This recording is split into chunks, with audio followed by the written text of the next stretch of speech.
Hi, my friends. Welcome to Inside the Minds of Authors. I'm DC Gomez, your host, and also an indie author. I'm thrilled you're joining me today for another fun interview with a passionate author. We're going to kick off this show with an exciting reading, so let's get started. Hello, my name is Sona Bhatnagar. First of all, thank you, DC, for your fun and energetic podcast. I know it takes a lot of time and energy to do this, and we are really also grateful to you. So thank you. My book is called Grief Healed, a physician's guide to dealing with grief and thriving.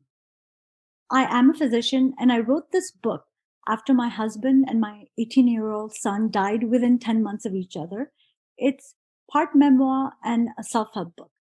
I'm going to read a short excerpt from chapter 43, which is titled Going Forward. Pain and loss come in various forms: physical, mental, spiritual, emotional, financial, and so many more. All of our experiences are incredibly individual. Unfortunately, there is no cookbook with answers, no recipe for handling loss. If you are a mother who has lost your child, a spouse who's trying to mend a broken heart, or someone who is blindsided with an emotional, physical, or financial loss, I hope this book helps you by offering suggestions to enable you to start moving forward. I want to share the methods that helped me, the messages I received, and the specific steps I took to help myself both accept the loss and move forward in life. You might find something of value in reading this. You might have an aha moment or say to yourself, I should try this. It made her feel better. That's what I hope to do, to help you get through your grief. I ask you to venture into the recesses of your heart and soul to reevaluate who you truly are. This will help you determine how to rise above your current reality. I know this is hard to imagine, but when you dig deep enough, you will eventually find your own answers. And then you will be able to overcome your loss instead of being buried by it. I have discovered that out of the darkest moments come the brightest days. Ones full of gratitude, joy, love, and hope for the future. I wish and pray the same for you. Thank you.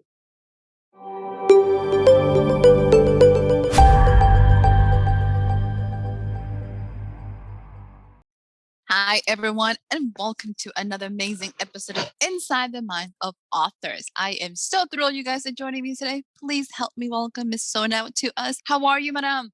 I'm doing great. Thank you for having me on your show, DC. I'm so excited. I am so happy you're here with us, and I don't know how to start. I just want to say I'm sorry for your loss. I am excited for your book, and we're just going to jump in. What do you think? I think it's fantastic. Awesome. So we're going to start with when you came up with this book. When was it? When did you decide to put this together? I had losses, DC, that happened to me, which literally went from bad to worse. I found out that my husband, whom I loved more than life itself, had cheated on me. Then a few months after that, my 16-year-old son was diagnosed with bone cancer, which was already widespread when we found it. Then a few months after that, my husband was killed in a motorcycle accident.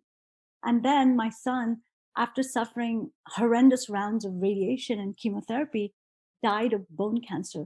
So I had these four things happening within 18 months of each other, a year and a half of each other. And after my husband died, actually, I wanted to find something that gave me a light at the end of the tunnel. I looked through websites and Google. I wanted hope. I wanted to know that I was going to do better than I currently was. And honestly, I couldn't find anything at all. After these things happened, and as things were happening, his husband died, and then my son was still suffering with cancer, and then he died. I had people ask me all sorts of questions like, how can you be so happy after everything happened to you? Or how come you're not blaming God? I had a woman whose mother died. Mother was 96 years old, and the woman was in great depression. And I thought, oh my gosh, poor lady, her mom probably died like a month or two ago. But it turned out her mom had died like 3 years ago, and this woman was still stuck in that grief. And I realized, I have to help people. I wanted to tell people, look, this and this happened to me. My life wasn't perfect. It wasn't all goody goody. It wasn't like one day I'm sad, the next day I was happy, but that there's a process to the grief. There's a beginning stage, intermediate stage, but my life moved on and I re-emerged joyful and happy. And I wanted to share what happened to me. So it is a bit of a memoir, but I did use specific tools and I wanted to give people hope. I wanted to help people get through their grief, to create positive shifts in their life, to enjoy life. I wanted to give them hope because, hope opens the unknown, the unseen, the unforeseen. And I wanted to tell people, everything is going to be okay. You're going to be fine. You're going to get stronger. And so I actually wrote this book after my son died because there was so much I was going through. And I wrote it a few years ago and I finally put it out right during the coronavirus pandemic time. Wasn't planned, but that's how it came out. I am so grateful that you put this book out there. Let's just put it out because a lot of things you see, specifically when people are grieving, is that they get stuck. So that concept of not moving on is huge. How did you address that? DC, as we know, there's so many different types of loss, right? Life can bring all of us so many challenges. Mhm. There's physical death of a loved one, there's loss of a relationship, job, dreams, ambitions, health, finances, material assets. Especially during the coronavirus, I've been in various stages of grief. And honestly, all of us at one point or another are going to have a loss. It could be a loss of a job, it could be loss of a relationship. And when we all have a loss, we grieve. And that's what grief is. It's defined as a normal and natural reaction to loss. And of course, as you know, it's also very individual and unique. So, two people, if they lose their father, their pain is going to be different. The way they heal is going to be different. How long it takes them to feel better is going to be different.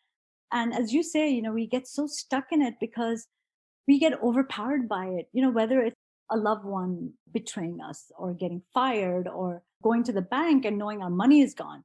Everything at the moment has overpowered us. And as you so nicely said, we get stuck in that mourning phase that we forget to live. And we have a habit of asking ourselves, why did this happen to me? Why me? Why did I have to experience this?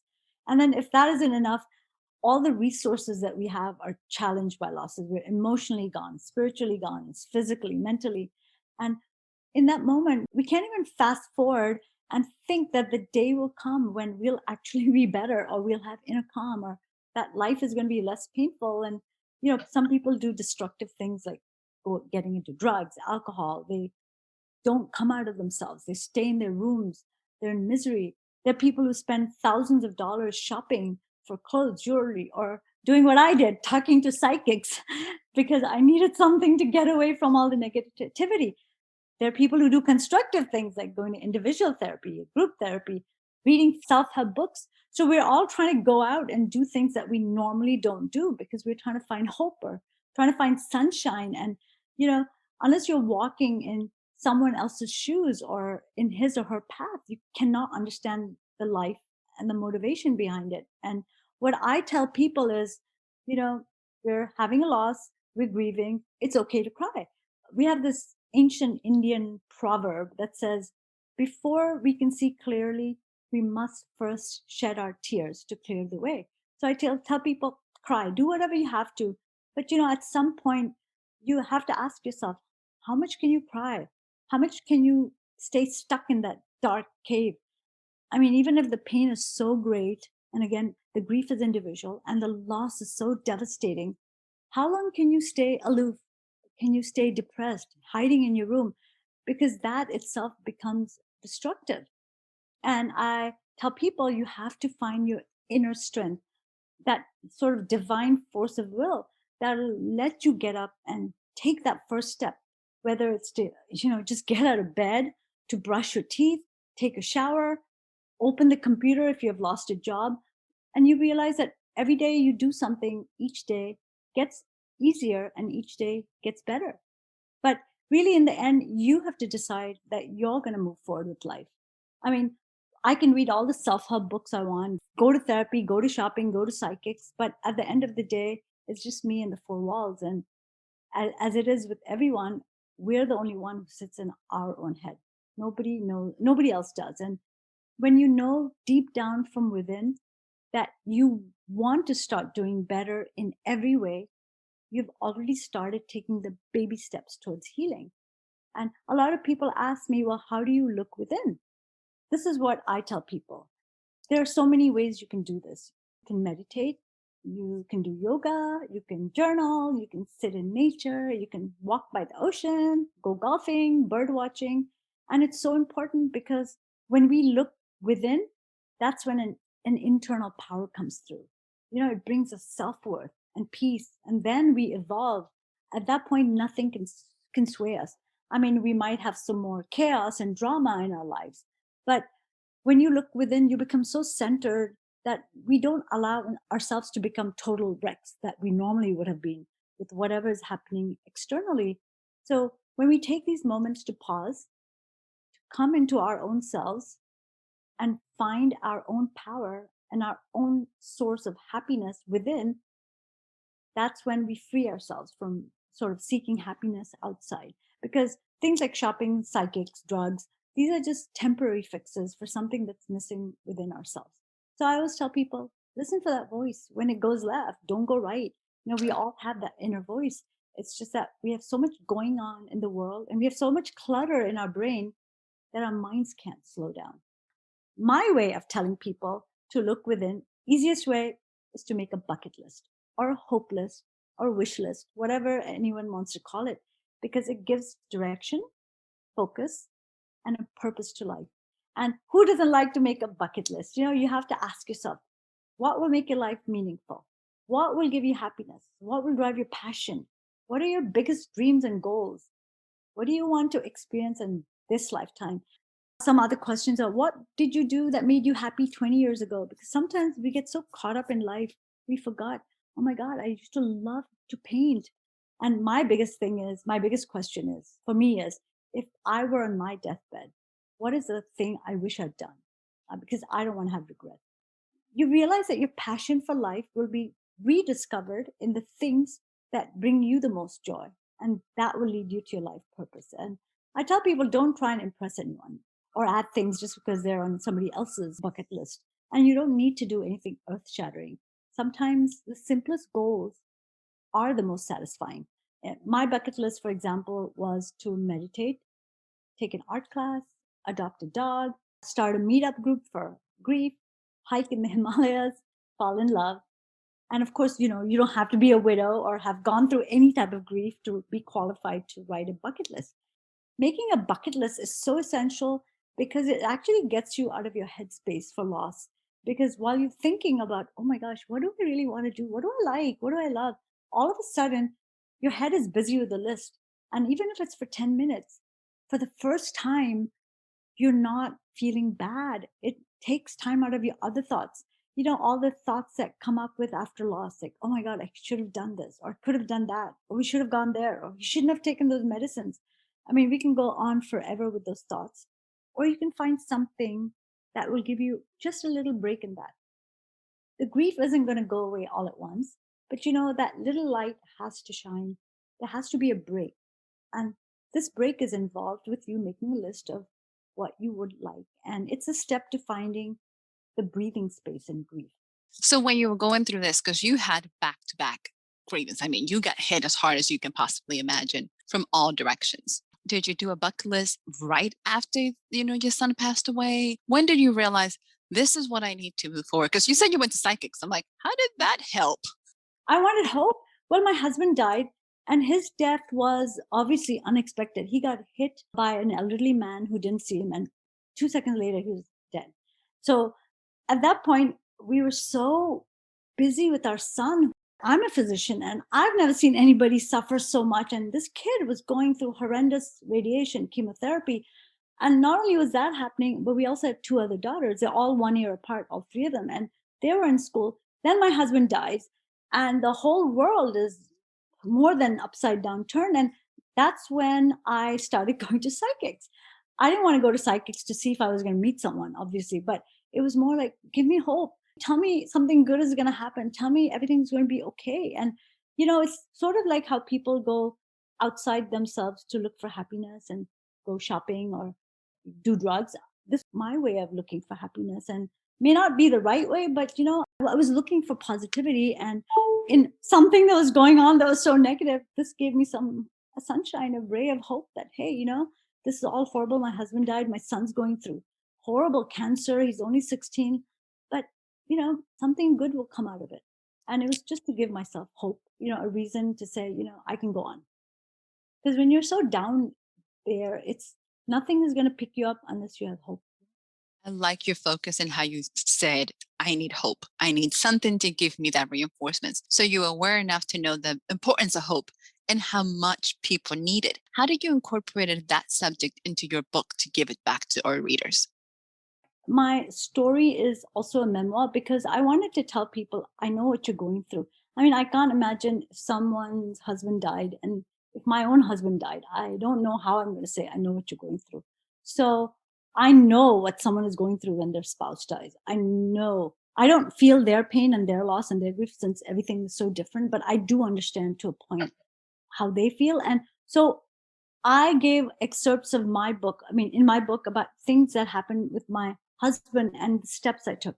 Same thing with my son and steps I took. One of the things that I tell people is that people don't know what to say to each other when someone has died. And there's a lot of practical information in my book. And the biggest thing about hope is that, again, making a list of things you want to do, because with everything horrible going on in my life, my husband dying, and then we had to go through the will, and nobody has written a will. So that's in my book, Write a Will. All the stuff about when my son was in a coma, all these things, I wrote it right in my book, that you have to look for some positivity in all this negativity going on. And so I did at that point. You asked me when I started writing my bucket list. It was actually after my husband died, because I needed something positive in my life. And again, I couldn't go do Himalayas while my son was sick, but I could do little things like meditating, because the meditating brought me in so much peace. It wasn't like I just sat down and for an hour I was whoa in bliss. It wasn't like that at all. It was more like the first second I could only sit for a second, and then the next day for 2 seconds, and the next day for 3 seconds. But then at some point I could actually sit for 10 seconds.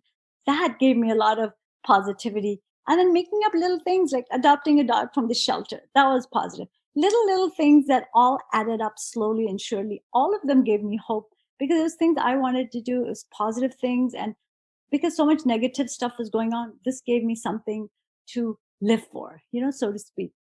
That is beautiful, Madam. I'm excited that your bucket list contains very practical things and that you are able to share that with our listeners. Because sometimes when you're going through so much, most people just think, I need to have a whole entire life change affair, when in fact, little things will get you there. So your book is out, it's available for people. I like the combination of self-help and memoir. Was that intentional? Yes, it was, because I needed to tell people that I know what you're going through. I make a joke of it. It's like a male OBGYN telling a female, oh, I know what contractions are like. And of course, he doesn't know what contractions are like. Or someone who hasn't tasted sugar to describe sugar. You can say it's sweet, but you can't, unless you have had the taste of it, you cannot understand. I was thinking, should I make it a memoir? Because, nobody wants to read about some unknown person. But I said, no, I have to, because my husband had an affair.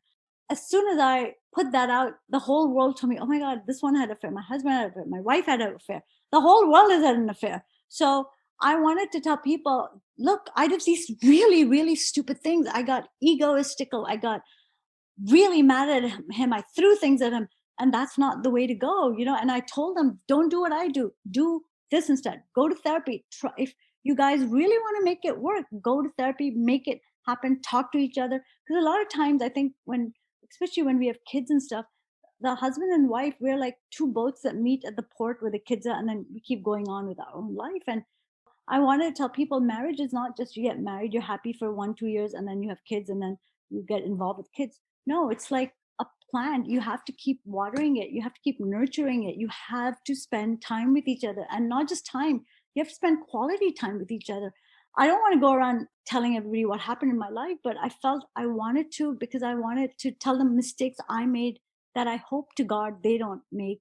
I wanted to tell them how helpless I was after my husband died because probably like a regular wife, I let my husband do all the bookkeeping, the accounting, the banks. I had no clue. I had no clue. I even had a will. So in my book, I said, I knew nothing. You guys, get this in order, get your will in order, know the passwords of this and that, all these practical things.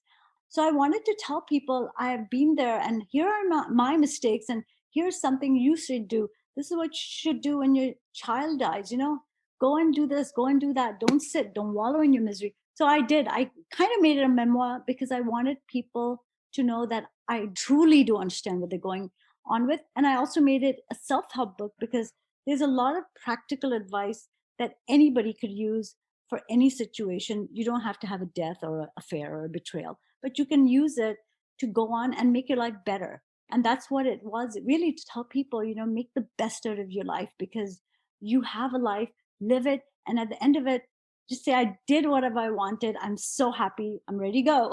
So I wanted to tell people, go for it, live your best life. That is such a powerful message. I'm so excited. Are you working on a second book now? I'm going to be. We're selling our house here and moving to Atlanta. Yay. So we're a little busy with that, but I am. And my next book is going to be really self help, like 100% self help, no memoir stuff.